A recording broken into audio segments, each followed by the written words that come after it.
اور آقا علیہ السلام نے ارشاد فرمایا قیامت دے دن ماہ رمضان المبارک اور قرآن مجید فرقان حمید دونوں اپنے صاحب دی شفاعت کرن گے۔ جس وقت انسان اللہ تعالیٰ دی بارگاہ میں حاضر ہوئے گا اس وقت روزہ اللہ تعالیٰ دی بارگاہ میں پیش ہوئے گا اور عرض کرے گا کہ اے اللہ پاک کہ اس نے میری وجہ تو اس نے کھانا بھی بند کیتا، اس نے پینا بھی بند کیتا، دنیاوی خواہشات دنیاوی لذات نو اس نے ترک کیتا اور میرا اس نے ادب اور احترام کیتا اور مینو اس نے اپنایا۔ اس واسطے یا اللہ پاک دنیا تے اس نے مینو نہیں چھوڑیا، لہذا آج میں انہوں نہیں چھوڑا گا۔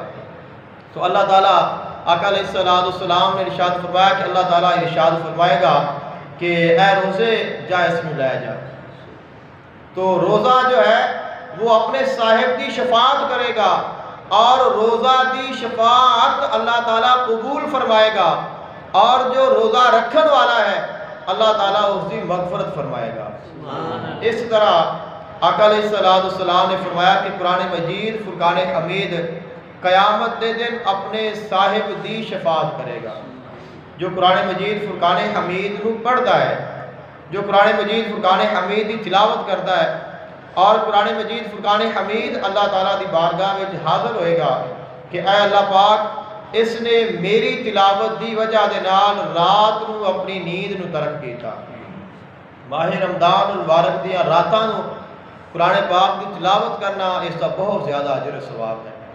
اس واسطے جس وقت قرآن پاک نے اللہ تعالیٰ دی بارگاہ میں حاضر ہو رہا ہے تو اس نے ماہ رمضان مبارک نے کہنا ہے کہ اللہ پاک ہے اس نے دن نو روزہ رکھیا ہے، اس واسطے اس نو تو معاف کر دے۔ اور جو قرآن پاک ہے وہ عرض کرے گا کہ اللہ پاک اس نے میری تلاوت دی وجہ دے نال رات نو اپنی نیند نو ترک کیتا ہے، اس واسطے اے اللہ پاک اس نو تو معاف فرما دے۔ اور اللہ تعالیٰ قرآن مجید فرقان حمید دی شفاعت صاحب قرآن دے حق قبول فرمائے گا۔ اور رات نو آقا علیہ السلام نے ارشاد فرمایا کہ دن دا روزہ اللہ نے فرض فرمایا ہے اور رات دے نفل اللہ تعالیٰ نے رات دا جو قیام ہے اس نو اللہ تعالیٰ نے نفل فرمایا ہے۔ یعنی کہ جو صلاۃ التراویح اسی پڑھتے ہیں اس کی بہت زیادہ اہمیت ہے۔ ایک تو اس دے نال رات نو قیام ہو جاتا ہے، ایک اس دے نال رات نو شب بیداری ہو جاندی ہے، اور اس دے نال قرآن مجید فرقان حمید دی تلاوت بھی ہو جاندی ہے۔ اس طرح ماہ رمضان مبارک دی برکات بھی مل جاندیاں نے، رات دا قیام بھی مل جاتا ہے، شب بیداری بھی حاصل ہو جاندی ہے، قرآن پاک دی تلاوت بھی حاصل ہو جاندی ہے اور ساتھ نفلی عبادت بھی ہو جاتی ہے۔